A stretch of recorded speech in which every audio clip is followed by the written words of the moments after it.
Let me welcome on board Gaurav Pandey, the MD and CEO at Godrej Properties, to talk about how their numbers were.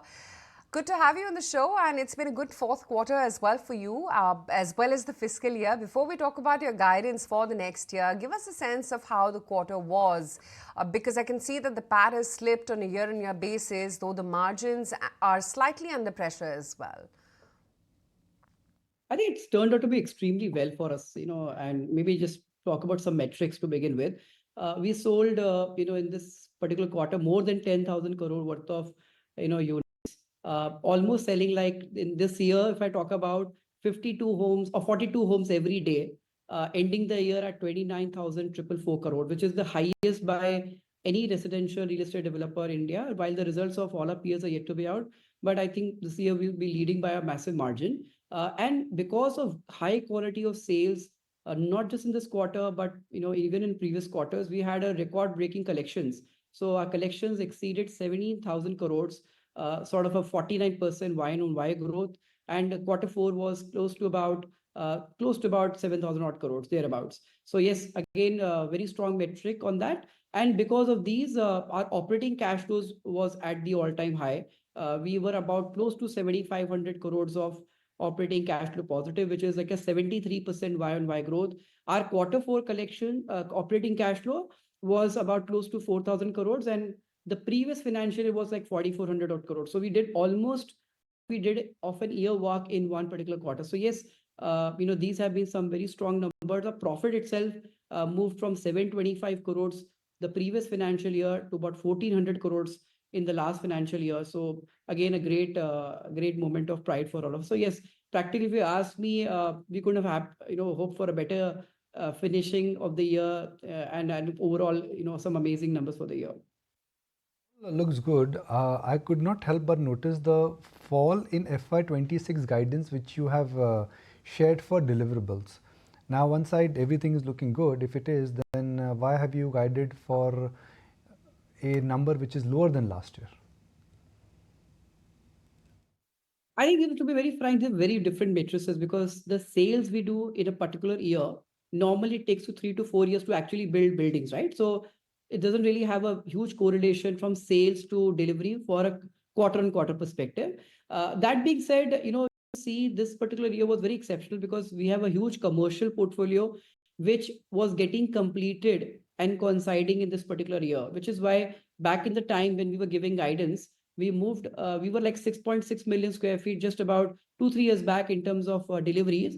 And last year, our guidance was 15 million square feet. And the year before that, our delivery was 12.5. So if you see, our deliveries are, sort of multiplying in the last 2-3 years. And the last year was pretty much exceptional because we had a huge commercial portfolio, close to about 4.3 million square feet of commercial portfolio that was getting, kind of completed, which was why the numbers which had a huge spurt. And the second thing, we were able to prepone some of our quarter one OCs or deliveries, as you call it, to quarter four. So a combination of these created a sort of a higher base effect. And you will have essentially next year 10 million square feet of the projects that we sold about 4-5 years back or so, more or less most of the projects. So yes, there is nothing really to correlate from existing sales and volume to immediately next year deliveries. So this sale that we've done about this year is about 25.7 million square feet, which is a 29% volume growth over a very high base of about 20 million square feet of sales in the previous financial year. And these would get into deliveries in the next 3 to 5 years. Let's talk about FY26 guidance on other matrices. And in your last interaction, you did say that you prefer to give a conservative guidance in order to outperform. Can we assume that the same applies for FY26 as well? I think the way we looked at guidance for this year was very simple. We said, what is the guidance we gave for last year was 27,000 crores. And we said that from a guidance to guidance perspective, we should at least have a 20% sort of a growth, which is why we arrived at a number of 32,500 crores. I don't see there will be any reason where we would not endeavor to do better. But I think this is the guidance which we want to start with and see how the market throws the opportunities and how we perform during the year. On the collections, because that is emanating out of previous sales, and a lot of work that we put a focus on execution in the last 1 to 2 years, we are going to see even more dramatic growth on collections. So if you see last year, we did about 70,000 crores plus of collections, and that was on a very high base of 11,000 plus crores. In spite of that, we got a 49% Y-on-Y growth. We are endeavoring to do 21,000 crores of collections as a guidance in this particular financial year. So we're very excited because that's the final, in real estate, cash flow is the name of the game, because that builds strength in your balance sheet and stability from long term, better risk management and better growth predictability.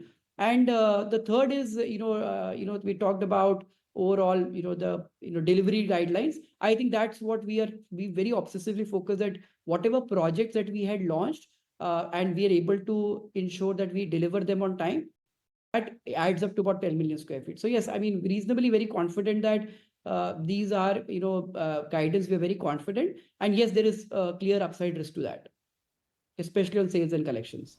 Right. Good morning, Mr. Pandey. This is Shell also joining in the conversation. You've just announced a fundraising of about 2,000 crore rupees right now, and this actually comes after your QIP worth about 6,500 crore rupees that was done in Q3. If you could help us understand what's the rationale behind this fundraise, how will the funds be allocated, and also if you could help us understand how will this affect the debt on your books? So not at all. I mean, if you see in a company of our scale and size, we regularly do NCD raise and commercial paper raise. And the idea is just replacement of our existing debt lines and bringing the cost of debt lower. And this has got nothing to do use from a growth capital, because you can't use this for growth capital strategy point. It's just basically better management of your debt and reduction of your cost of interest and borrowings over a period of time. We're the best industry from a cost of borrowing, but I think there's an opportunity, especially with the cycle now favoring us. I think we can bring it down. We have enough and more from the capital raise and operating cash flow, which is significantly enough to fuel our business development goals and ambitions. And if you see our net debt to equity is at an all-time low of 0.19. Our net debt is just around 3,000 plus crores. Fairly low for what we can easily manage. So yeah, very excited about the cash flow position, but this is just mostly like debt management strategies that we tend to have. Right. Gaurav, we've seen recently that your business development in Hyderabad, Noida, Kolkata, Bangalore as well. Share with us some expansion plans that you're looking at outside of Mumbai MMR. I think we're a true pan-India developer. We're the only developer who's been present in all major metro cities for the last 20 odd years or thereabouts. And we're happy to see that, we are the only one who's seeing consistent, diversified growth. So yes, we will fuel growth in cities outside our home market of Mumbai, which means we would definitely acquire more projects in Bangalore. We want to strengthen and double down Hyderabad. It's turned out to be a great surprise for us. We are very excited to look at some opportunities during the Noida market and opportunistically in Gurgaon. And we will be very aggressive again in Bombay market and Pune market. So yeah, I mean, we are selling consistently well. All our projects that we are bringing to the market are hitting out of the park. Last year, I don't know if you've realized that we sold 12 projects across India with more than 1,000 crores of sale in each project, which is very interesting from a portfolio diversification strategy point of view. So yes, back with such strong demand and the cycle favoring us, so we would definitely deepen our presence in these markets. Before we let you go, talk to us about your FY26 pipeline. We are going to have two very exciting projects in Golf Course Road. Amazing response, close to 1,300 crores of inventory sold, if my memory serves me right, out of 1,500 crores of pretty stellar launch. And then we will have two more massive launches in Golf Course Road. Very immediately, we'll have a launch in Sector 39, a very prime micro market of Gurgaon. I'm very excited about that launch.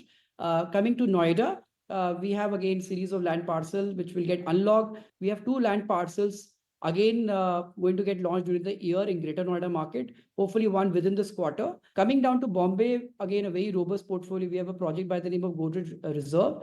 We have a huge project in micro market of Worli, a stellar micro market, stellar product, which should hit the market very soon.